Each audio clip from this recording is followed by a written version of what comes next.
Okay, हाँ, good evening to all. आज की क्लास बेसिकली हम लोगों ने इसलिए यहाँ पे इकट्ठा हुए हैं, डिस्कस करना है, कुछ टॉपिक हैं, उन पे आप लोगों के फीडबैक को जानना ज़रूरी है। बहुत सारे लोगों का और बहुत सारे कैंडिडेट जो कि आप जैसे इस एग्ज़ाम में अपीयर हुए हैं, उनके कुछ फीडबैक मिले जो कि बहुत अच्छा नहीं रहा। तो मुझे लगा कि आप सब लोग एग्ज़ाम में पार्टिसिपेट हुए हैं, तो पहले आप लोगों से जानना बहुत ज़रूरी है कि कैसा रहा आप लोगों का एग्ज़ाम। और इसके लिए मैं आप लोगों को एक गूगल फॉर्म दूँगा और वो गूगल फॉर्म मैं आप लोगों को दिखा देता हूँ। अभी आप लोगों की स्क्रीन पे कुछ दिखाई दे रहा है?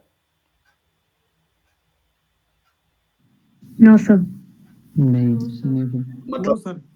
ओके, ओके, आप ओके। ही दिख रहा है सर। अच्छा, अभी अभी क्या दिख रहा है?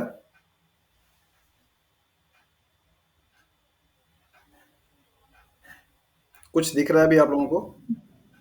सर वही इंटरफेस है जिसमें हम लोग सब और आपकी वीडियो आ अच्छा, रही है, कुछ ओके। स्लाइड नहीं आ रही। Okay, okay, okay. अ,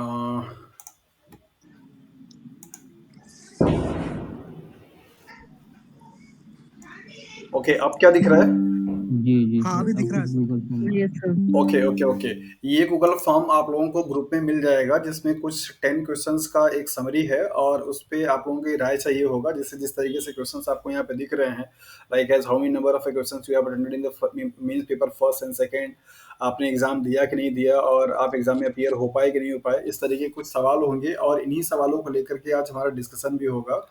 और इस डिस्कशन करने का 2 मोटिव है, 2 क्या 3 मोटिव है। नंबर पहला ये कि कितने कैंडिडेट ऐसे हैं जिनका किसी भी तरीके से, किसी भी कारण से वो एग्ज़ाम में अपीयर नहीं हो पाए। और दूसरा ये है कि अगर आप एग्ज़ाम में अपीयर हो पाए तो एग्ज़ाम का जो एनटीए की तरफ से एग्ज़ाम करवाया गया, उसका अरेंजमेंट और उसकी मैनेजमेंट कैसी आपको दिखी, क्या वो सेटिस्फैक्टरी था।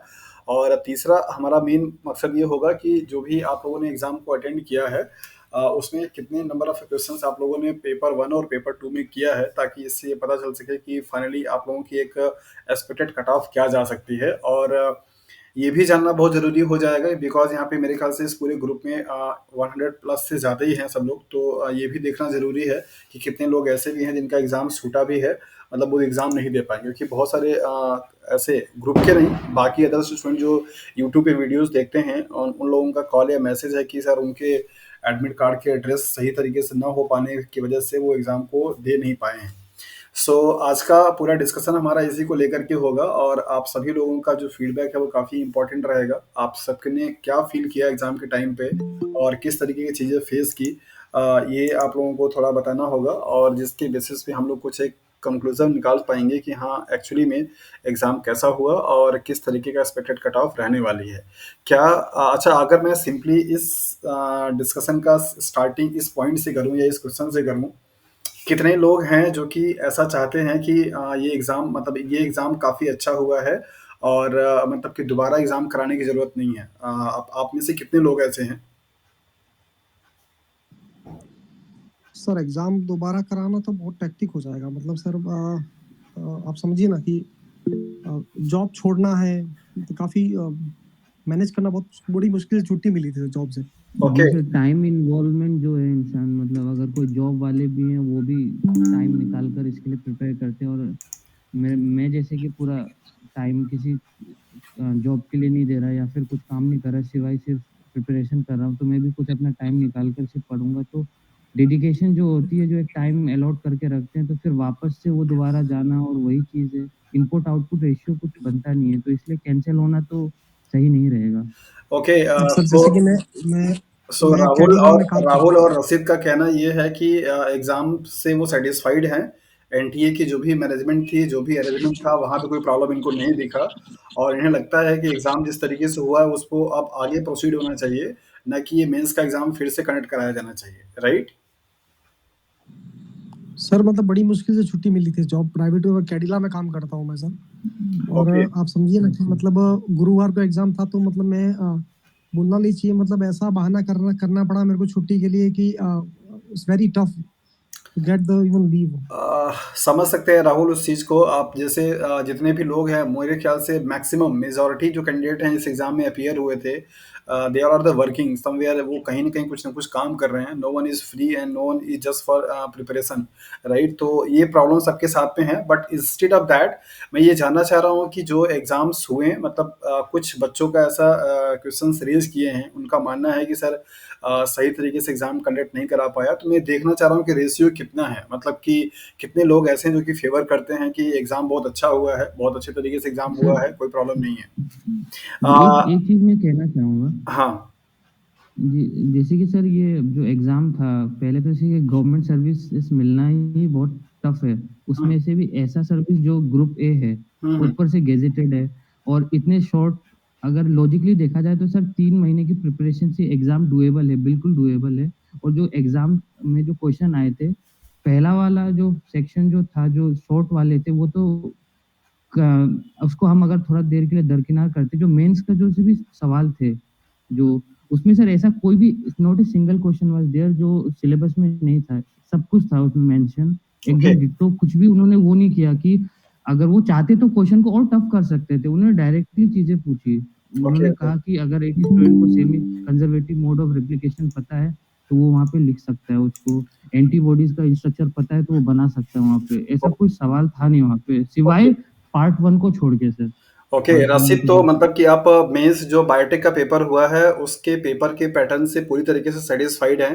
There is no any dispute, और आपको नहीं लगता है कि कोई भी सवाल वैसे उस पूरे पेपर में बनाए गए थे या पूछे गए जो कि आउट ऑफ सिलेबस रहा हो? दैट मीन्स आपकी तरफ से paper second, that means biotechnology का जो पेपर था वो काफ़ी सिस्टमैटिक था जी, और अच्छे जी तरीके सर। से था, राइट? पेपर सेकंड में भी जो 2 पार्ट थे सर, पहला वाला जो शॉर्ट वाले थे, उसमें ऐसे सवाल थे जो चाहते थे वो अवॉइड कर सकते थे। वो जानबूझ के कट ऑफ कम कराने के लिए ऐसे-ऐसे माइक्रोब्स के पूछ लिए। मैंने माइक्रोबायोलॉजी एमएससी की है सर, मैंने भी सुने नहीं उसमें से माइक्रोब्स के नेम, साइंटिफिक नेम, हुँ, वो भी हुँ। सवाल थे उसमें। पर अगर हम उसको हटा देते, कुछ सवाल तो सर होंगे उसमें कि आउट ऑफ द सिलेबस, थोड़े बहुत हाइपरबोलिक होंगे जो माइंड के ऊपर से जाएँगे। पर ओके, उसको हटाकर बाकी जो मैक्सिमम, अगर हम क्वालीफाई करना चाहें उस एग्ज़ाम को, तो उस पे अगर फ़ोकस करेंगे, क्योंकि 200 मार्क के तो सर सिर्फ़ लॉन्ग आंसर्स थे। अगर हम सिर्फ़ उसी को फ़ोकस करेंगे तो पेपर तो ऐसा कुछ भी नहीं था उसमें कि बाहर आउट ऑफ सिलेबस पूछा हो। अगर आपको टाइम मैनेज कर पा रहे हैं तो मेरा तो सर 15 मिनट सवाल, 15 मिनट पहले हो गया था question, paper okay complete. Rashid, आपसे एक आखिरी सवाल पूछेंगे। आपने मेंस सर बायोटेक्नोलॉजी में नंबर ऑफ क्वेश्चंस कितने अटेम्प्ट किए हैं? आप बताएँ ज़रा, मैं नोट करना चाह रहा हूँ। सर मैंने अटेम्प्ट तो सारे किए हैं उसमें, पर हाँ 2-3 ऐसे सवाल थे जो ज़बरदस्ती अटेम्प्ट किए, क्योंकि नेगेटिव थी नहीं उसमें। और वो फिल जो सर वो था, क्या कहते हैं, जो क्या प्रूफ, कहते हैं उसको, जो एब्रिविएटेड फॉर्म दिए हुए थे, जो समझ में नहीं आ रहा था कि उसको क्या उसका टर्म होगा, बस ये ओके। सब। सो आपने मतलब कि 1 सेकंड, आपने मेंस का पूरा पेपर कवर किया है और फर्स्ट पेपर में कितना नंबर क्वेश्चंस किया आपने? सर फर्स्ट पेपर में मैंने किए थे 84 क्वेश्चंस, जो एमसीक्यू वाला 84 था। Out of 100, okay. Thank you Rashid, yes. आपने अच्छा फीडबैक दिया अपना। अब आते हैं अभी यहाँ पे अजागन है मेरे ख्याल से, अगर मैं सही नाम पढ़ पा रहा हूँ तो। उन्होंने अपना हैंड रेज़ किया हुआ है। अजागन, आप कुछ कहना चाह रहे हैं? आप शायद मेरे ख्याल से तमिलनाडु से हैं या जहाँ से भी हैं, आई डोंट नो। आप हिंदी समझ पाते हैं अजागन? हाँ, मुझे हिंदी समझता हूँ। अच्छा, ओके। अ, बताइए क्या कहना चाह रहे हैं मैं आप? चेन्नई में गया हूँ। मैं चेन्नई में गया हूँ, एग्ज़ाम कंडक्शन में कुछ प्रॉब्लम नहीं था। ओके। वो ठीक से मेरा सेंटर दे दिया और मैं वहाँ पे भी कुछ प्रॉब्लम नहीं था। हुँ, हुँ। लेकिन एक क्वेश्चन तो एक्सपेक्टेड नहीं था, क्योंकि फर्स्ट पेपर भी प्रीलिम्स की तरफ डाल दिया और सेकंड पेपर में उतना सीधा-सीधा पूछ लिया टेक्नोलॉजी। वो तो बीएससी का क्वेश्चन भी ऐसा सीधा क्वेश्चन पूछता नहीं। हुँ, हुँ। तो इसीलिए कुछ कंपटीशन ज़्यादा होगा, क्योंकि सब इजी क्वेश्चन पूछ लिया। बाकी तो ठीक ही है। अच्छा अजागन, आपसे एक सवाल है मेरा कि ये जो मेंस बायोटेक का पेपर आप लोग लिखने के लिए गए थे, वो पेपर मतलब कैसा लगा? मतलब आपको उसका पेपर का स्टैंडर्ड टफ लगा या फिर वो नॉर्मल था? ये बायोटेक का पेपर पार्ट बी और लॉन्ग आंसर सब सीधे-सीधे क्वेश्चन पूछ लिया। तो हुँ, हुँ। मैंने पेंटोस फास्फेट पाथवे को देख के नहीं गया था, इसलिए पेंटोस फास्फेट पाथवे उतना ठीक से दे नहीं हो पाया, हुँ, हुँ। लेकिन बाकी सब ठीक था। ओके। और बात ये शॉर्ट आंसर है, वो बहुत सारे ऐसा पीएबी एक क्वेश्चन पूछा था। वो बायोटेक्नोलॉजी में मैं कहीं देखा नहीं हूँ। ओके। ऐसा कुछ कुछ सीधे एक्सपेंशन दिया, वो किसी सब्जेक्ट की तरफ पूछेंगे तो हम देखते हैं, लेकिन इम्यूनोलॉजी में पीएबी का मतलब क्या है ऐसा पूछेंगे तो हम मॉलिक्यूलर एंटीबॉडी कुछ ना कुछ लिख सकता है। ये पूरा सब्जेक्ट मिला के सिर्फ 3 लेटर का अब्रिविएशन दिया, वो अच्छा। बहुत सारे नाम लिख सकता है, ऐसा कुछ दे दिया। तो ये तो कुछ अजीब लगा, लेकिन बाकी सब ठीक ही है। अच्छा, ओके। अजागन, आपसे एक आखिरी सवाल और पूछेंगे। ओवरऑल अगर आपको बायोटेक्नोलॉजी के जो पेपर डिजाइन करके मिला आपको देने के लिए, अगर आपसे उस पे मैं पूछूं आपका फीडबैक कैसा रहा, मार्क्स की बेसिस पे 10 मार्क्स में से आप कितना नंबर देना चाहेंगे उनके पेपर के पैटर्न को लेकर के, और नंबर ऑफ जो क्वेश्चंस दिए गए सिलेबस के इंक्लूडिंग में था, ऐसा कुछ भी लगा कि आपको सिलेबस के बाहर का नहीं था, तो आप क्या मार्क देना चाहेंगे पेपर के डिजाइन को लेकर के? तो पेपर का डिजाइन तो मैं कम दे दूंगा, क्योंकि ये तो एक्सपेक्टेड नहीं है, और इतना वो दिमाग को इतना ज्यादा टेस्ट नहीं किए। हम्म। सिर्फ मेमोरी बेस्ड था, शॉर्ट आंसर और लॉन्ग आंसर भी सिर्फ है ना। That's not going to test your knowledge, okay it's just like your memory. So that is, there is no test for your okay okay. analytical skill. So that's what I felt. So basically, you are not satisfied with the questions standard. That means you are going to be a part of a gazetted officers grade one, and there was no such kind of a standard questions, right? Yes, that's what. Okay. Azhagan, एक last सवाल आपसे और भी पूछूंगा मैं कि क्या आपको लगता है कि इस एग्जाम को, जैसा कि बाकी लोग पूछ रहे हैं, कि क्या इस एग्जाम को फिर से दोबारा अगर कराया जाएगा तो वो ठीक रहेगा? No, because we cannot ask them to keep the standard of the question easy or tough. This is their stand, so that we cannot say anything. So if the question is very easy, then it is going to be tough. So that is the thing. But what is there in their mind to test? They want to give a shock to the applicants. So it should not go in their way of thinking. So that is the motive behind this question setup. I feel. Okay. So I cannot challenge this. Okay. You means there is no need of a reconduction of this exam, right? Yes. Okay. How many number of questions you have attended in mains biotechnology paper, Azagan? In short answer, I have written almost 18 Okay. out of 25, and in long 18 answer, out of 25. Very I good. have given, and in long answer, I have given 7, which I could able to write clearly, but Pentos Phosphate was not good, so I can take it off. I have written, but that is not that great. Okay. और मैं ऐसा मान के चल रहा हूँ कि जो आपने पेपर मतलब छोटे शॉर्ट वाले जो क्वेश्चंस आपने किए हैं बहुत ही प्रिसाइजली किया होगा, और वहाँ पे कोई नेगेटिव मार्किंग नहीं थी, तो मतलब एक ऑन एन एवरेज अगर मार्किंग किया जाएगा तो भी आपके मार्क्स ठीक ठाक आने चाहिए, right? Yes, almost. And what about the paper first? Paper first, I wrote around 70, but percentage maybe I could get it up almost 60. 70 So out maybe of some. 100, okay. And there is also negative Yes, marking, so अगर मैं 90% yes. Accuracy आपकी मान के चलता हूँ तो भी आपके लगभग 60 मार्क्स के आसपास आ जाने चाहिए। ओके, सो थैंक यू अजागन आपके फीडबैक के लिए। अब सारू ने हैंड रेज किया हुआ है। सारू, आपको आवाज सुनाई दे रहा है? Yes sir, I can hear you. Okay sir, मैंने आई थिंक उस दिन आपको क्वेश्चंस व्हाट्सएप भी किए थे, ओके। सो आई अच्छा, Saru will mean Saraswati, right? जी Saraswati okay sir. Okay okay. So basically first question जो आपने सबसे पूछा regarding arrangement of the exam, actually मेरा सेंटर जो है सेम सिटी में आया, so only gate number was changed in my case for admit card, so I did not face much issue.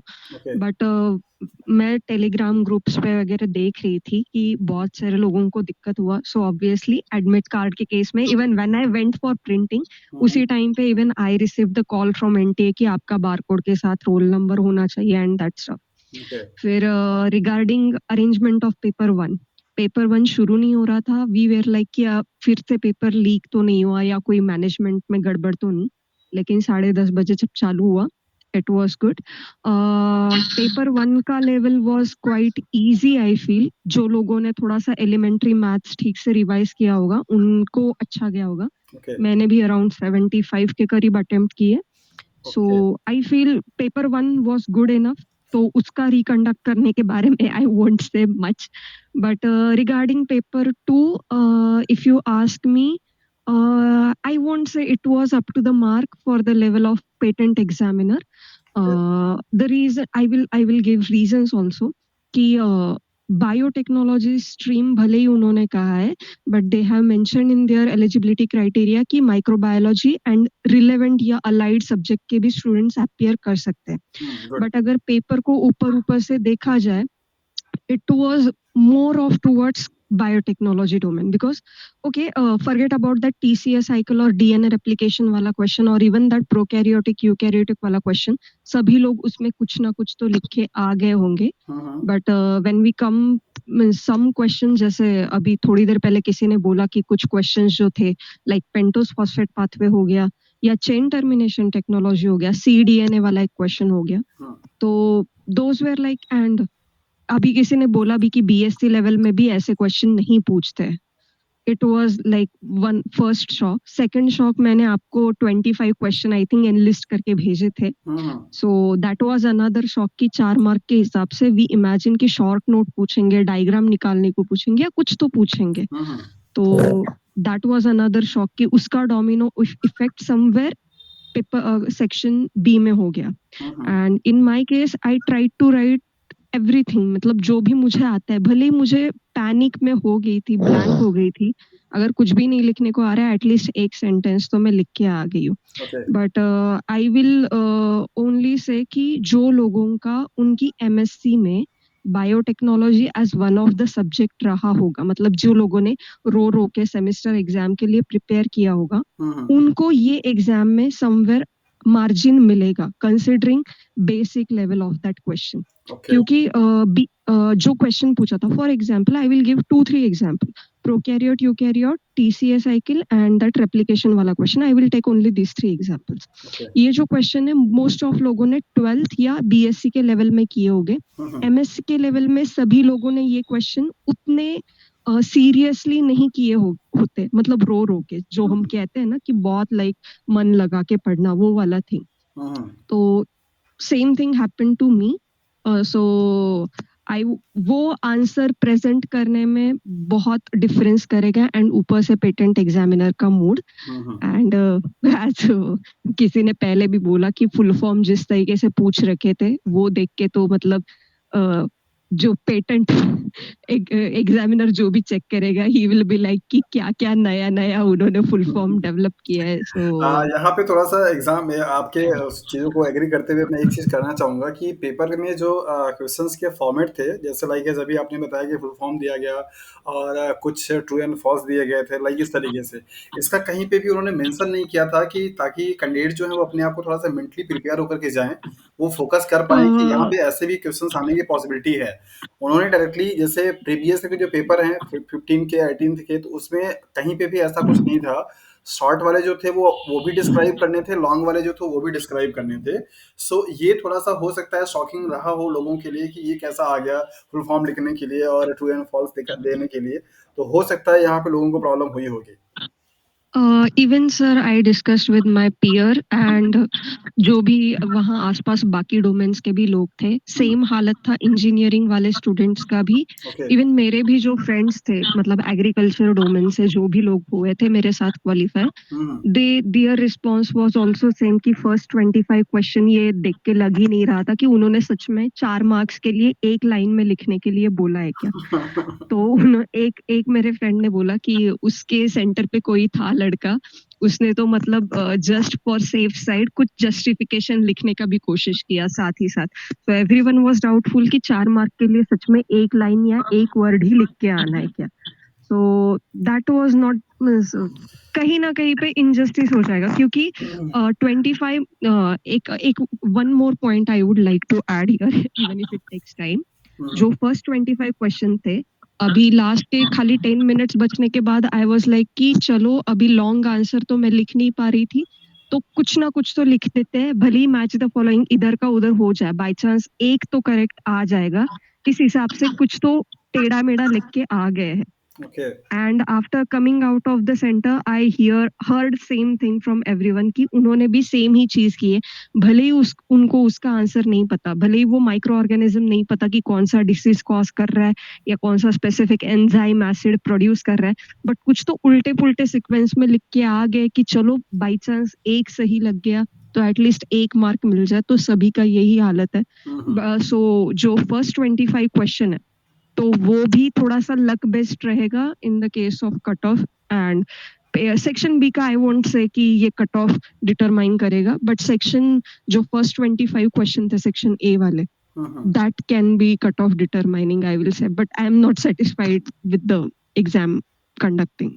सो आखिरी सवाल आपसे भी रहेगा सरस्वती कि क्या अगर आप ये एग्ज़ाम दोबारा होने की अगर बात करेंगी तो आप कहाँ पे फेवर करेंगे? दोबारा एग्ज़ाम कराने के लिए फेवर करेंगे या आप चाहेंगे कि ये एग्ज़ाम जैसा हुआ है उस पे कंटिन्यू किया जाए आगे की तरफ?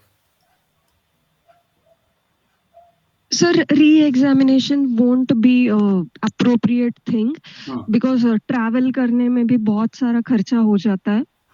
चलो जिसका सेम सिटी में है उसको भी 500 रुपए कम से कम ट्रैवल करने में जाता ही है। सो आई वोंट से कि री एग्जामिनेशन करवाना विल बी प्रॉपर थिंग। हाँ, considering the poor level of the examination they can do one thing कि इंटरव्यू के लिए अगर तो वो 1:5 टाइम्स कॉल कर रहे हैं, instead of that they can call 1:7 or 1:10 ratio, and so that interview में एटलीस्ट जो कैंडिडेट के साथ इनजस्टिस होने का चांस है मेंस एग्जामिनेशन, उनको समवेयर इंटरव्यू में अपने आप को शो करने का चांस मिले। भले ही वो एट द एंड इंटरव्यू में सिलेक्ट भी ना हो जाए, इंटरव्यू में पहुंचने के बाद कहीं ना कहीं कैंडिडेट का एक कॉन्फिडेंस बना रहता है। अगर मेन से ऐसा पेपर देके आउट हो जाए ना तो कॉन्फिडेंस बहुत डाउन हो जाता है। बिल्कुल, अगर बिल्कुल। उन्होंने रेशियो बढ़ा दिया बाई चांस 1:5 की जगह 1:7 या 1:10 कर दिया एंड बाकी कैंडिडेट्स को भी मौका मिला, तो बाकी कैंडिडेट्स को भी समवेयर फील होगा कि चलो हम भी उस लायक थे, हम भी कुछ लिख के आए थे और हमारा भी मतलब उस पोस्ट के लिए मतलब हम यहाँ इंटरव्यू तक पहुंचे, इसका मतलब हम में भी कुछ पोटेंशियल है वहां तक पहुंचने का। Okay. So that gives somewhat direction. So I won't say re-examination, but I can say कि इंटरव्यू के लिए they can do something. Okay, thank you Saraswati for your feedback. एक आखिरी सवाल आपसे पूछेंगे फिर बाकी की तरफ मूव करेंगे। आपका जो मेंस का पेपर हुआ है सेकंड वाला, दैट मींस बायोटेक्नोलॉजी का, उसमें 300 में से कितना मार्क्स आप एक्सपेक्ट कर रही हैं कि आपके इतने मार्क्स नियरली आ जाने चाहिए या आएंगे? Sir I can only say कि मैं पेज 1 पे 3 क्वेश्चन लिख के आई थी, उसके मुझे 12 मार्क पक्का मिलेंगे। क्योंकि वो 4 मार्क्स का ऑब्जेक्टिव क्वेश्चन था। बट जो डिस्क्रिप्टिव क्वेश्चन है, इवन इफ आई गेट मतलब 20 marks for 3 question which I have written properly, somewhat properly, तो उस हिसाब से आई फील कि मेरा मिनिमम स्कोर तो 100 तक आना चाहिए, क्योंकि मैं बहुत कम स्कोर दे रही हूँ। मैं सोच रही हूँ कि मुझे 5 ही मार्क दे देगा एग्जामिनर, तो उस हिसाब से आई फील कि 100 तक आ जाना चाहिए। क्योंकि पेंटोस फॉस्फेट पाथवे का as one more person said कि डिटेल में मैं भी नहीं पढ़ के गई थी, थॉरो एंड कपूर में से बस मैं ऊपर से देख के गई थी कि अच्छा क्या होता है। तो बस 5 ही मार्क्स उसमें से मैं अटेम्प्ट कर पाई, बाकी उसमें से उन्होंने जो 3 सब क्वेश्चन पूछे थे वो मुझे भी नहीं आ रहे थे। एंड दूसरा मतलब कि आप मिनिमम मार्क मतलब मान के चल रही हैं कि कितना भी रफ मार्किंग होगी तो आपको एटलीस्ट 100 मार्क्स आउट ऑफ 300 से मिल जाना चाहिए, राइट? और हाँ, 100 मार्क्स तो मिल जाना एग्जामिनर का मूड चाहिए। अच्छा रहा और उसने अच्छे देने की कोशिश की तो वो 100 प्लस भी हो सकते हैं, मतलब 100 मार्क्स आपके आएंगे। हाँ, 150 तक भी जाएंगे तो 100 मार्क्स आएंगे, I feel so. Okay, thank you Saraswati. I think Azhagan के पास फिर से अनदर क्वेश्चन है, आपको बताइए क्या कहना चाह रहे हैं Azhagan? No I am not asking anything. अच्छा, ओके, और कोई है जो कुछ बताना चाह रहा है, अपना फीडबैक देना चाह रहा है? सतीश, हाँ यस सर। बताइए कैसा रहा आपका एग्जाम? आप इंदौर में थे? नहीं, लुधियाना। लुधियाना, ओके। तो आप टाइम से पहुंच गए, एग्जाम ठीक से हो गया था? हाँ, टाइम से तो पहुंच गया था सर मैं। तो कैसा रहा एक्सपीरियंस आपका सतीश, क्या कहना चाहेंगे इसके बारे में? सर मेरे को तो इतनी टेंशन हो गई कि मैं पेपर ढंग से दे ही नहीं पाया, मैं लिख नहीं पाया पूरा। ओके। फिर भी 6 क्वेश्चन लॉन्ग में किया, लेकिन वो भी आधा अधूरा ही किया, टच कर दिया था, 7 क्वेश्चन टच किया है। और ए पार्ट में 20-21 क्वेश्चन किया है मैंने। 25 में से 20 20 उसमें क्वेश्चन। 8-10 तो सही, हाँ उसमें 8-10 तो सही है। अच्छा, ओके मैंने मैच किया था घर पे आके। ओके। 8-10 तो सही है, लेकिन लॉन्ग वाले का पता नहीं अब कितना देंगे, क्योंकि लॉन्ग में ज्यादा कुछ लिखा ही नहीं मैंने, 2-2 लाइन 4-4 लाइन ऐसे। तो 300 के मार्क्स में से कितना नंबर का क्वेश्चन आपने अटेम्प्ट किया सतीश?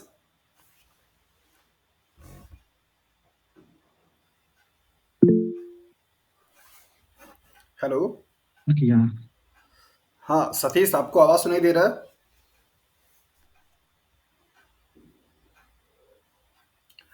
ओके, आई थिंक उनकी तरफ आवाज नहीं जा पा रही है। कुणाल, आप कुछ कहना चाह रहे हैं, बताइए।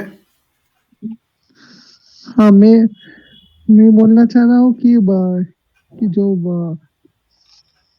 एग्जाम हुआ है, ठीक है, वो तो ठीक ठाक ही गया है। मोर और लेस मैंने जो आंसर्स अटेम्प्ट किए हैं लॉन्ग में, ठीक है, हम्म। वो कुछ 7 आंसर्स तो ठीक ठाक ही था। सिर्फ वो जो कॉमन है पेंटोस फॉस्फेट पाथवे, ठीक है, हम्म। वो तो ठीक ठाक से नहीं लिख पाया। ठीक है, वो तो सबका ही कॉमन है। और बाकी तो वो जो शॉर्ट फॉर्म है वो सब है, वो तो ठीक है। पर मैं मैं बोल रहा हूँ कि क्या हमें इंटरव्यू के लिए प्रिपेयर होना चाहिए, क्योंकि जो जो मेरा मार्क्स आ रहा है वो मोर और लेस वो आपका फर्स्ट पार्ट में 100 में से मैंने 85 अटेम्प्ट किया है, ठीक ओके है। तो मैं 80% एक्यूरेसी भी मांग लो तो 64-65 वो आ रहा है, 60 प्लस आएगा, ठीक है। ओके। और इसमें जो 300 प्लस 300 में मैं एक्सपेक्ट कर रहा हूँ 150 तो आएगा ही आएगा। तो मोरलेस 200 में मेरा क्रॉस हो रहा है। तो मैं क्या इंटरव्यू के लिए प्रिपेयर करूँ या ना करूँ, यही मुझे अगर आप समझ दोनों नहीं आ पेपर रहा। को मिला करके 50% प्लस में अगर आप स्कोर कर पा रहे हैं कुणाल, तो डेफिनेटली आपको अपने आप को प्रिपेयर करना चाहिए फॉर इंटरव्यू के लिए।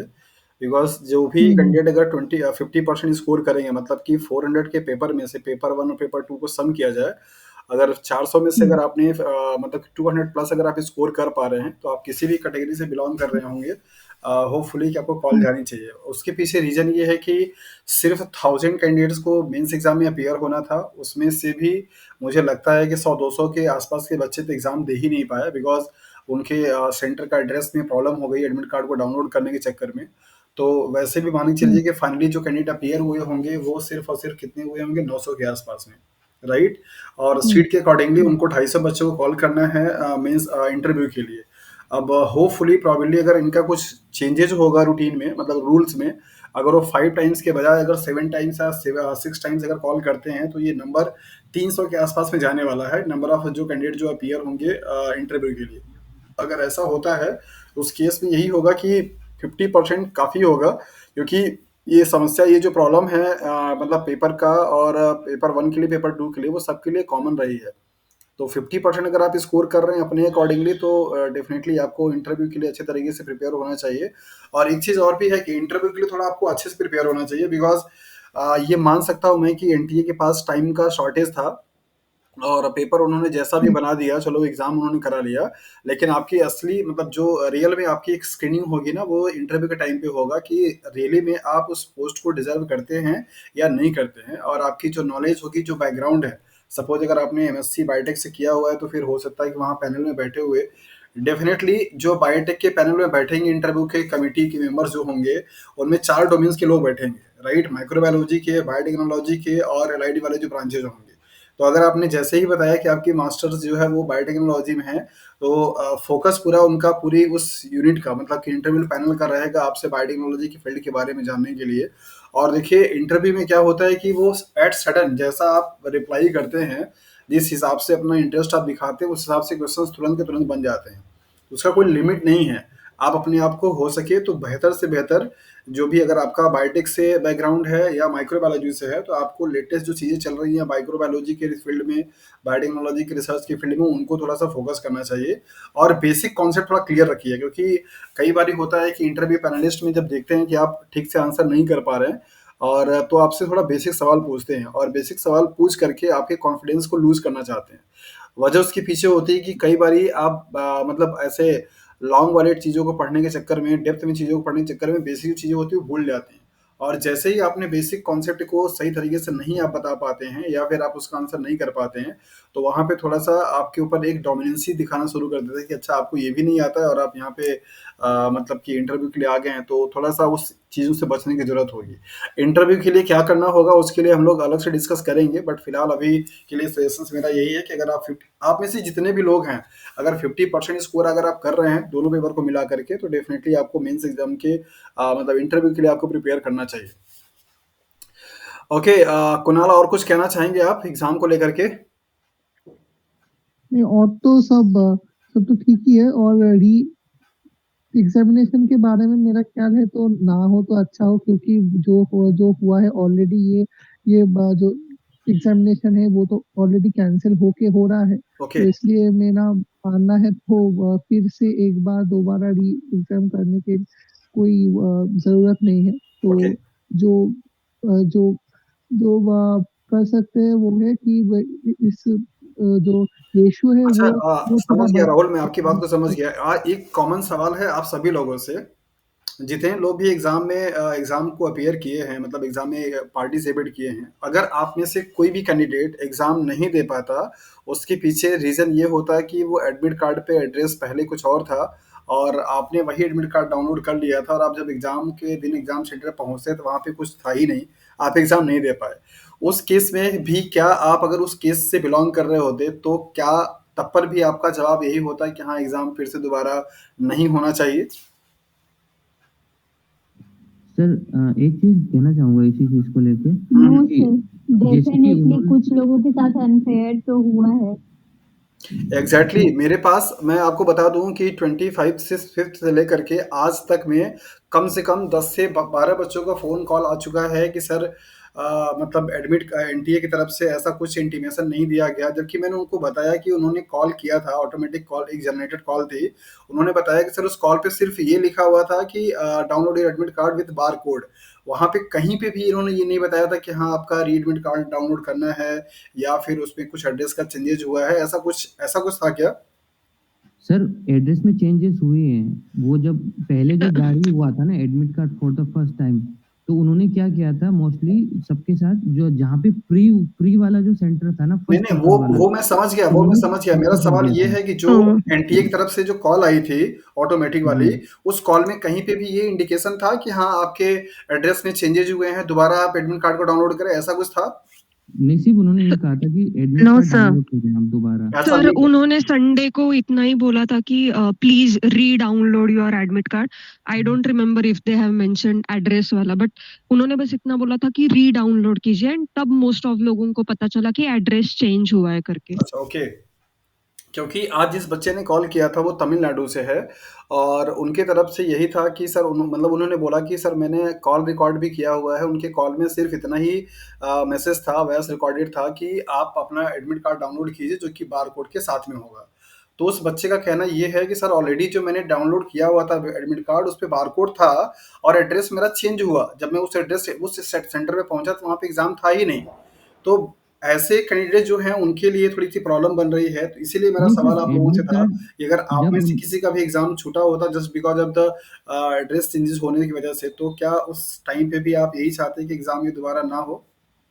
नहीं सर, एक चीज़ जो है इसमें ये है कि जो एडमिट कार्ड में जो एड्रेस चेंज हुआ था ना, हुँ, वो अगर जैसे कि कॉल आई है शाम की तरफ आई है, जहाँ तक मुझे ध्यान है 6 बजे के करीब। ओके, सबको कुछ टाइमिंग का वो था, मतलब 1 दिन पहले का था अगर, और जो सेंटर जो चेंज हुआ है, जो रिलोकेट कराया गया है, जैसे मेरा नोएडा सेक्टर 64 में था, 64 में था, उसको ओके। 62 कर दिया उन्होंने। तो जो रेडियस था जो चेंज करने का वो ज़्यादा दूर तक नहीं था, बहुत, अगर आप उस सिटी में चले भी गए तो आप पहुँच सकते थे वहाँ पर, लेकिन अगर नहीं, ऐसा बात होता। देखिए राशिद, बात ये है जैसे एक लड़की का नो सर, एक बच्ची का कॉल आया था जब वो सेंटर पे एक्चुअली पहुंची तो 9:20 जी, हो रहा था, राइट? 9:20 हो रहा था उस टाइम पे जब सेंटर पे पहुंची, पता चला कि उसका सेंटर वहां पे नहीं है। दूसरा वाला जो सेंटर था उसकी लोकेशन वहां से 25 किलोमीटर दूर थी। अब ये कैसे पॉसिबल था कि 9:30 पे गेट ये क्लोजर का समझ लीजिए टाइमिंग सर। मेंशन था एडमिट कार्ड पे, वो 10 मिनट में 25 किलोमीटर दूरी कैसे कवर कर पाती? हालांकि मैंने उसको यही सजेस्ट किया था कि आप सेंटर की तरफ मूव कर जाओ, हो सकता है कि आपके ऐसे बहुत सारे बच्चे होंगे तो शायद आप रिक्वेस्ट करोगे तो बात वहाँ पे मान ली जाएगी। आई डोंट नो, दोबारा मेरी बात नहीं हुई कि उस लड़की का एग्ज़ाम हो पाया या नहीं हो पाया, बट बच्चे सफ़र तो किए हैं इस चीज़ को लेकर के, एडमिट कार्ड के एड्रेस को लेकर के, राइट? जी, जी, जी। अब Sir, luckily luckily sir, luckily ये बहुत अच्छा था कि इस ग्रुप में कोई भी ऐसा अनलकी पर्सन नहीं है जिसका एग्ज़ाम छूटा हो। सब लोगों ने बहुत अवेयरनेस दिखाई और एडमिट कार्ड डाउनलोड करके एग्ज़ाम सेंटर पे आप नहीं पहुँच सर, वो गए। जो एक्चुअली शाम को अगर जिन्होंने नहीं देखा होगा अच्छे से, मतलब जो सेंटर जो चेंज हुआ है, अगर गौर नहीं किया होगा उस पे, तो वो ज़्यादा और ज़्यादा हाइपरबोलिक वहाँ पहुँच के पता ही चला होगा चेंज ही हो गया हमारा एग्जैक्टली एक्चुअली सेंटर होता भी। क्या है, जैसे उस बच्चे का कहना ये था कि सर एक तो टाइम वैसे ही बहुत शॉर्ट था और एडमिट कार्ड हमने हुँ, डाउनलोड करके रख लिया, तो फिर हम अपना प्रिपरेशन में पूरी तरीके से फोकस हो गए। एग्जाम के डे हम हुँ, जाके जब वहाँ पे देख रहे हैं तो उस सेंटर पे कोई एग्जाम ही नहीं हो रहा, तो एकदम पूरी तरीके से कोई भी कैंडिडेट होगा पैनिक हो जाएगा कि अरे मतलब हो क्या रहा है, ये बिल्कुल तो यहाँ सर। पे कोई एग्जाम ही नहीं है। उस टाइम पे वो कुछ कर नहीं पाएगा। तो ये तरीके की कंडीशन बनी थी। सरस्वती आप कुछ कहना चाह रही हैं मेरे ख्याल से। sir, actually, you have asked this question कि अगर हम ऐसे स्टूडेंट की जगह पे होते definitely I would have raised complaint to NT and respective authority. Okay. But इसका कोई आई डोंट थिंक कि इसका कोई मुझे पॉजिटिव फीडबैक मिलता भी। रीजन बिंग इज कि प्रीलिम के टाइम पे भी बहुत से लोगों का ट्विटर पे या यूट्यूब पे भी मैंने देखा था कि बिलासपुर छत्तीसगढ़ की जगह हिमाचल प्रदेश वाला है। सो इन दैट केस मेरी जो खुद की फ्रेंड है तो उसका राजस्थान से मतलब एक स्टेट से सेंटर दूसरे स्टेट में जस्ट 1 डे पहले उन्होंने रीलोकेट करवाया था okay. And in that case NTA ने पर्सनली कॉल करके लोगों को बोला था। तो अगर ऐसा सीन प्रीलिम के टाइम पे हो रहा है and if someone is appearing for mains examination तो स्टूडेंट को खुद थोड़ा सा केयर लेना चाहिए था कि 1-2 दिन पहले भी ठीक से हम लॉग इन करके एडमिट कार्ड पे अपना सेंटर बार-बार चेक कर ले। That was there responsibility I feel so क्योंकि प्रीलिम्स के टाइम पे भी ये झगड़ा मतलब ये जो तमाशा हुआ था ये आई थिंक मोस्ट ऑफ लोगों को पता था एड्रेस को लेके city intimation as well as address वाला सीन लेके। तो आई डोंट थिंक कि मतलब यहाँ पे अगर हम कंप्लेंट भी रेज करेंगे तो पॉजिटिव फीडबैक कितना आता है कितना नहीं। नहीं हो एंड पाएगा। उसके वन पीछे मोर उसके पीछे रीज़न ये है कि ऐसे कैंडिडेट का संख्या बहुत कम है। अच्छा, कुमारी वर्षा, जस्ट मिनट, कुमारी वर्षा भी आपके पास भी आएँगे। इनकी कन्वर्सेशन को फिनिश कर लेते हैं। तो मेरे ख्याल से ऐसा नहीं है कि री-एग्ज़ाम हो पाएगा, बिकॉज़ उन नंबर ऑफ कैंडिडेट की संख्या बहुत ही मतलब कम है। शायद हो सकता है कि ऑल ओवर अगर इंडिया अगर हम लोग मैच कराएँगे, तो हो सकता है कि 100 के आस-पास में बच्चे मिलेंगे। और आई डोंट थिंक कि इन 100 बच्चों की बात को एनटीए बहुत सीरियसली लेगा और उस पे कुछ पॉजिटिवली एक्ट करेगा। मुझे नहीं लगता है, बट फिर भी उन बच्चों का तो थोड़ा-सा मन में एक जिज्ञासा रहेगी ना कि वो एग्ज़ाम ही नहीं दे पाए। अब उनकी उनकी भी गलती रही है, वो थोड़ा-सा केयरलेस हो गए, अदरवाइज़ अगर वो थोड़ा-सा अपने आप को एक्टिवली दिखाए होते तो शायद वो एग्ज़ाम दे पाते। क्या पता कि जो बच्चों का एग्ज़ाम छूटा है, वो उनमें भी कुछ अच्छे बच्चे निकल जाते और कॉम्पिटिशन्स बढ़ाते। तो can't say anything else. Okay, वर्षा मेरे ख्याल से अभी लेफ्ट हो गई हैं मीटिंग से। ओके, राहुल बताइए। सर मतलब आपको क्या लगता है कितने बच्चों ने लगभग अटेम्प्ट किया होगा? क्योंकि सर एक चीज़ मैं देखा हुँ, कि हुँ। मेरा मेंस का पेपर था, मुझे ऐसा लगा कि मुझे लगा कि मेरा पेपर जल्दी हो गया। तो ऐसा मुझे लगा कि तो मैं पूछना चाहता हूँ क्या सबको ऐसा लगा था कि पेपर जल्दी हो गया? ओके, अब ये तो जो लोग अपीयर हुए हैं वही लोग बता पाएँगे, लेकिन आपके सवाल में एक चीज़ मैं और ऐड करना चाहूँगा। आप लोगों के अपने-अपने सेंटर पे अटेंडेंस का रेशियो कितना था? मतलब कितने परसेंट लोगों लगा कि सीट ऑक्यूपाई थी? सर मेरे सेंटर में मतलब जो है ना बायोटेक के 2 लोग ही थे। मैं और एक और जो था भाई वो 2 लोग ही बायोटेक वाले थे बस। अच्छा, ओके। उदयपुर सेंटर था मेरा और बाकी मतलब एक समझ लीजिए कि टोटल 40 लोग पूरे सेंटर में थे। ओके। तो 40 में सर से सब नो सब लोग आए हुए थे? मतलब कोई एब्सेंट नहीं था? नोएडा नोएडा वगैरह में तो सर 7-7 स्टोरी बिल्डिंग्स हैं। वहाँ तो सर एकदम झुंड की तरह आए हैं। ऐसा लग ही नहीं रहा था कि मेंस दे रहे हैं, प्रीलिम्स दे रहे हैं दोबारा ऐसा लग रहा था। पूरी भीड़ थी वहाँ पे, अच्छा, सारे मतलब सब्जेक्ट्स की। अटेंडेंस मतलब अच्छी खासी थी। अटेंडेंस सर शायद ही कोई होगा 95% क्योंकि सर उन्होंने एलोकेट किए हुए थे ना सिस्टम। हुँ, हुँ। तो जो सिस्टम ऑफ था वहाँ तो कोई बैठा ही नहीं था और मोस्टली हर जगह लोग बैठे ही हुए थे। अच्छा, सर ओके। बायोटेक में कितने अटेम्प्ट किए थे वो ज़्यादा इम्पोर्टेंट क्योंकि मेरे सेंटर में से टोटल 40 लोग थे और उसमें से 2 लोग ही बायोटेक वाले थे।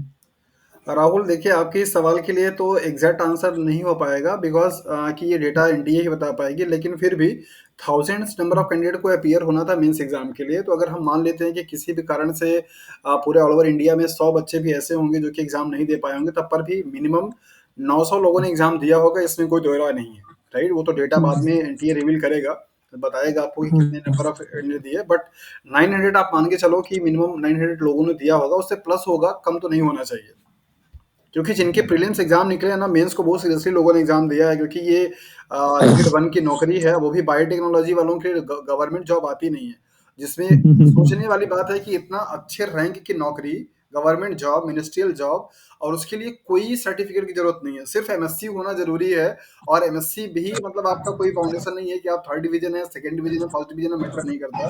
ना कोई नेट का सर्टिफिकेट चाहिए, ना कोई गेट का सर्टिफिकेट चाहिए, ना कोई मतलब कोई चीज का सर्टिफिकेट चाहिए ही नहीं। विदाउट सर्टिफिकेट के सिर्फ एमएससी आपकी कंप्लीट है और आप आसानी से ग्रेड 1 की नौकरी लेने के लिए आप एलिजिबल हैं। तो ये बहुत बहुत रेयर अपॉर्चुनिटी थी और सर बहुत एक्चुअली अच्छी अपॉर्चुनिटी थी। मतलब मैं इस एग्जाम के कांटेक्ट में आया भी था कि एक बंदे जो कैडिला में आते हैं पेटेंट ऑफिसर बायोटेक के, तो उनसे मिला था, तो उनको मैंने बात की थी, तो मतलब वो बोल रहे थे कि वो का 2018 में शायद हुआ, तो लास्ट 2018 में हुआ था, अगर एग्जाम अगर गलत नहीं हूँ मैं तो। ओके तो उन्होंने मुझे बोला था कि he is from general category, और उनके मार्क्स जो है 151 ऐसा कुछ आए थे मेंस एग्जाम और में। मेंस एग्जाम में। ओके और उन्होंने मतलब तो भी उनका मतलब जो अच्छी रैंक या 5th या 6th रैंक पे हो गया था उनका। तो मतलब ये ऐसा वो बता रहे थे मेरे को। अभी मुझे देखिए, नहीं पता प्रीवियस कि प्रीवियस ईयर के रिक्रूटमेंट के कंपैरिजन में ये वाले रिक्रूटमेंट का सिनेरियो थोड़ा सा चेंज रहेगा।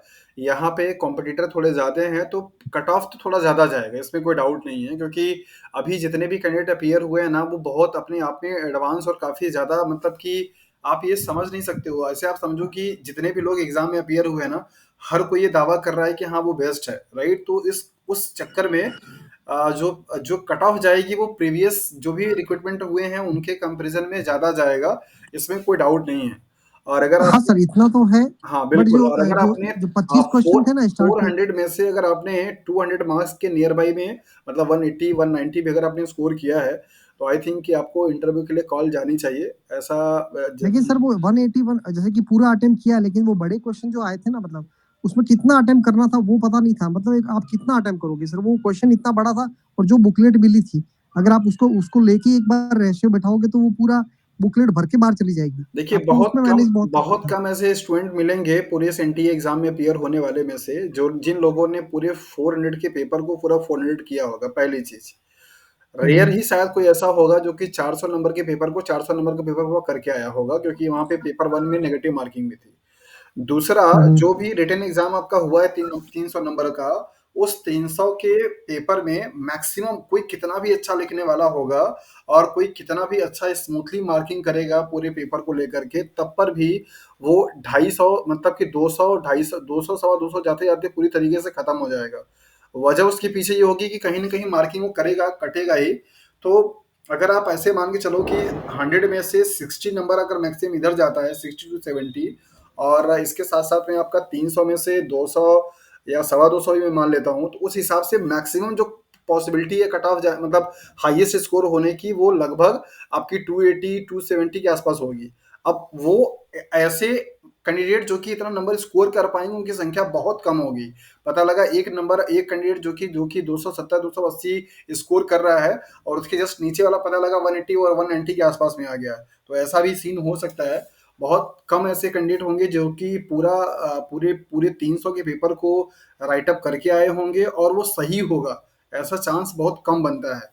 तो इस हिसाब से मैंने बताया कि अगर आप नियरली मतलब 50% अगर आप स्कोर कर रहे हैं टोटल दोनों पेपर को मिला करके, फर्स्ट और सेकेंड को, तो आप सेफ जोन में हैं और आप इंटरव्यू के लिए अपने आप को प्रिपेयर कर सकते हैं। सर एक लास्ट क्वेश्चन है, फिर मैं आपको परेशान नहीं करूंगा।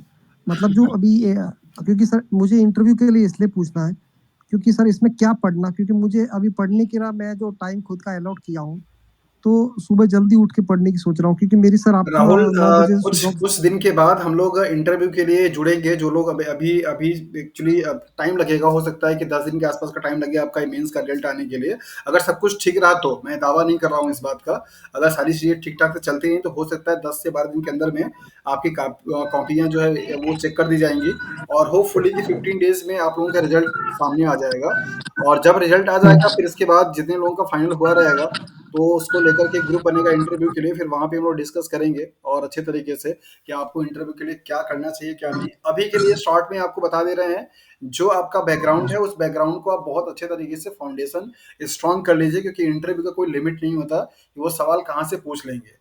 और इंटरव्यू डिपेंड आप पे करता है कि आप किस तरफ ले जाना चाहते हो, क्योंकि जो आप अपने आंसर्स में, रिप्लाई में जो चीज़ का आप इंक्लूड करते हो ना, उन्हीं चीज़ों से लेकर के दूसरा सवाल बनता है। तो ये काफ़ी हद तक आप पे भी डिपेंड करेगा कि आप इंटरव्यूअर को किस तरफ बेंड करना चाहते हो। क्या आप चाहते हो कि वो बायोकेमिस्ट्री तरफ मूव करे? क्या आप चाहते हो कि वो मॉलिक्यूलर तरफ मूव करे? जैसा आप आंसर दोगे उस तरफ वो क्या करेंगे, काम करते हैं। तो ये तो बेसिक सा कॉन्सेप्ट रहेगा। बट अभी के लिए फिलहाल यही है कि अगर जो भी आपका एमएससी का बैकग्राउंड है, उसके हिसाब से आपको चीज़ों को तैयार करना ज़रूरी होगा। Okay Rahul? Okay, thank you very much, thank you sir. Okay, I think अभी कोई और भी सवाल पूछ रहा था, मैं एक बार मैसेज देख लेता हूँ इधर। ओके, अगर अभी, अरे वर्षा से तो बात हुआ ही नहीं मेरे ख्याल से। वो वर्षा अभी हैं यहाँ पे आप? Okay, yes sir. अच्छा बताइए। सॉरी, आपके आप तक पहुँचने में काफ़ी देर हो गई आपको, काफ़ी आपने बहुत अच्छा पेशेंसफुली सुनते रही। बताइए क्या कहना चाह रही हैं वर्षा? नहीं सर, उस टाइम आप कैंसल वाली बात बोल रहे थे ना, उस पे हाँ मैं हाँ। बस बोल रही थी कि हम्म, हाँ, काफी लोगों के साथ अनफेयर तो हुआ है। मेरे सेंटर पे भी 2 बच्चे ऐसे थे जो कहीं और चले गए थे, फिर वहां पे देखा कि बिल्कुल खाली है, कोई है ही नहीं सेंटर। ओके। तब वो खैर वो अटेंड कर पाए एग्जाम को। तो एमटीए की तरफ से ये तो बिल्कुल सही नहीं था।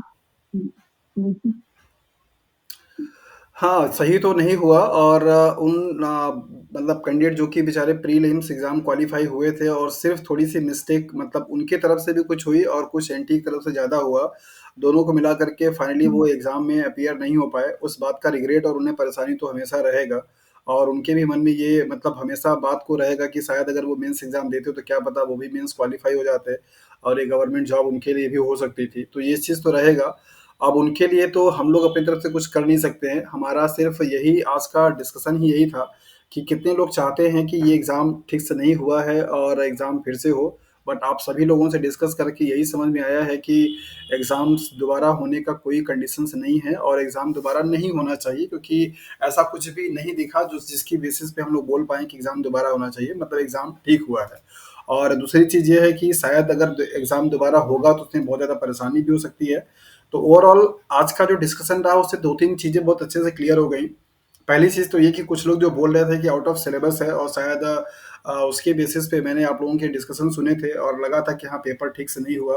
तो मैंने भी ये बोला कि पेपर शायद आउट ऑफ सिलेबस था। बट आज आप लोगों ने जब बताया कि कोई भी क्वेश्चन ऐसा नहीं था बायोटेक के पेपर में जो कि आउट ऑफ सिलेबस रहा हो। दूसरा, कि आप लोगों ने मैक्सिमम जो नंबर ऑफ क्वेश्चन अटेम्प्ट किए हैं वो क्या किए हैं, कितना मैक्सिमम पॉसिबिलिटीज बनती है जाने की।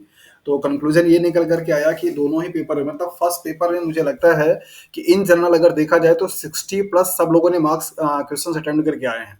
मतलब मुझे लगता है कि शायद ही कोई ऐसा बच्चा होगा जो कि 60 नंबर से कम क्वेश्चंस करके आया होगा। सब लोगों ने 60 प्लस करके आए हैं, और 60 प्लस में मतलब 75-80 के आसपास सब लोगों ने किया हुआ है।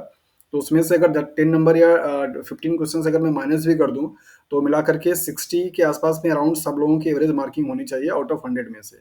और अगर पेपर सेकंड की बात किया जाए तो 300 के पेपर में से मिनिमम जो मार्क्स मेरे ख्याल से सब लोग स्कोर कर पाएंगे वो 100 के आसपास करेंगे। तो उस हिसाब से अगर देखा जाए तो दोनों पेपर को मिला करके 170-180 के आसपास में मिनिमम जो मार्क्स जाएगा, कट ऑफ जाएगा, वो जाने की पॉसिबिलिटी बनती है। बाकी क्या होगा वो तो जब मेंस का रिजल्ट आएगा तो पता चलेगा। लेकिन अगर आपके 160-170 प्लस में अगर आप हैं तो आपको अपने आप को पॉजिटिव मान के चलना चाहिए, और मेंस एग्जाम मतलब इंटरव्यू एग्जाम के लिए प्रिपेयर करते करते रहना चाहिए। और तीसरा जो मेजर पॉइंट निकल कर के आया वो ये कि एग्जाम्स दोबारा नहीं होने चाहिए। एग्जाम दोबारा होने का कोई कंडीशंस नहीं है। उन बच्चों के लिए ज़रूर दुख है और रिग्रेट भी है इस बात का कि वो प्रीलिम्स एग्जाम क्वालिफाई हुए थे, बट वो एग्जाम मेंस में नहीं जा पाए क्योंकि उनका कुछ प्रॉब्लम हो गया एक एड्रेस को लेकर के। तो अब आई डोंट नो कि ये चीज़ वो कब भुला पाएंगे अपने आप को। बट अच्छा लगा आप सब लोगों से इंटरेक्ट हो करके। अगर अभी भी किसी का कुछ रह गया हो बताने के लिए जो वो बताना चाहते हैं तो आपका मोस्ट वेलकम है। अदरवाइज आज की इस क्लास को, सेशन को हम लोग यहीं पे वाइंड अप करेंगे। किसी कुछ बोलना है और भी? बस सर, इंटरव्यू के लिए गाइडेंस आपकी बहुत ज़रूरत होगी हमें, तो वो जितनी जल्दी हो सके, अगर रिजल्ट आ गया, अगर पॉजिटिव रहा जिनका भी, अगर मेरा भी हुआ तब भी। डेफिनेटली ठीक ये है जी ग्रुप आप अभी आपका ये डिसॉल्व नहीं होगा, आप परेशान मत होइए। मैंने स्टार्टिंग में ही बोला था कि ये जो ग्रुप बना हुआ है ये आपके सिलेक्शंस के टाइम तक चलता रहेगा। तो जितने भी कैंडिडेट अभी जुड़े हैं, मैंने देखा कुछ लोग लेफ्ट करना शुरू कर दिए, तो हो सकता है उन्हें ये अंदाज़ा लग गया हो उनका पेपर ठीक से नहीं हुआ है। बट अगर जिनको लगता है कि उन्होंने 160 प्लस मार्क्स स्कोर कर रहे हैं, तो प्लीज़ आप लोग ग्रुप को मत छोड़िए। अभी हम लोग इस ग्रुप में काफ़ी कुछ बाकी है। आपके डिस्कशन जी होते सर रहेंगे और इंटरव्यू के लिए भी हम लोग स्ट्रेटजी बनाएँगे और बाकी चीज़ें जो होती रहेंगी, वो बनता रहेगा। और वैसे भी ग्रुप में बने रहने का कोई चार्ज नहीं है, तो आपको जी लेफ्ट करके सर एक जाने की छोटी सी कोई ज़रूरत नहीं है। एक जी एक छोटी सी चीज़ ये थी सर उन्होंने जो सिलेबस में जो मेंशन किया हुआ है कि इंटरव्यू के सवाल किस बेसिस पे आएँगे। हुँ। उन्होंने कहा कि मेंस में जो उसके जो सिलेबस है अब मेंस के सिलेबस में सर सिर्फ़ हमारा अपना बायोटेक के अलावा जो जनरल स्टडीज़ के भी सवाल हैं और आईटी का भी है। तो इंटरव्यू में सर चांसेस तो वो भी होंगे बिल्कुल, बच्चों के डेफ़िनेटली सवाल होंगे। आप पेटेंट ऑफ़िसर्स बनने जा रहे हैं और आपसे जीएस के सवाल बहुत अच्छे तरीके से पूछे जाएँगे। ये इस बात को आप एकदम बहुत अच्छे तरीके से माइंड में सेट कर लीजिए। आपने आप आपसे जीएस 2 बार पूछी गई, इसका मतलब ये होता है कि जीएस आपके लिए जानना बहुत ज़रूरी है। और ख़ास करके आईपीआर के जी, सेक्शंस को लेकर के और जनरल अवेयरनेस को लेकर के कि आपके जो ये सिस्टम चल रहा है, वो किस तरीके से रेगुलेट हो रही है, कौन इसकी अथॉरिटी है, मतलब इसका पूरा जो कह सकते हैं कि आप जो क्रोनोलॉजी है, उसको समझना पड़ेगा कि ये आईपीआर का जो एस्टेब्लिशमेंट है, उसका मेन पर्पस क्या है, क्यों ये है, कौन इसको रेगुलेट कर रहा है, कौन इसका पूरा एक तरीके से फंड करता है। ये सारी चीज़ें बहुत आपको अच्छे तरीके से समझना होगा कि you are going to be a rank officer ना, तो आपको आपकी ज़िम्मेदारी जी, बनती है आपको अपने फील्ड के बारे में जानना। और आपने अपना जी, आपने अपनी चीज़ों को दिखा दिया कि हाँ, आपके पास सब्जेक्ट की नॉलेज है, बट आपको अब थोड़ा उन चीज़ों के बारे में जानना चाहिए जिस चीज़ के लिए आप जा रहे हैं वहाँ पे जॉइन करने के लिए। आपकी जो जॉब प्रोफाइल होने वाली है, जो पोस्ट आप लेने जा रहे हो, उसके अकॉर्डिंगली आपको चीज़ों को जानना बहुत ज़रूरी होगा। तो जीएस को आप इग्नोर नहीं कर सकते हैं इंटरव्यू के लिए, आपको बहुत अच्छे से तैयार करना पड़ेगा।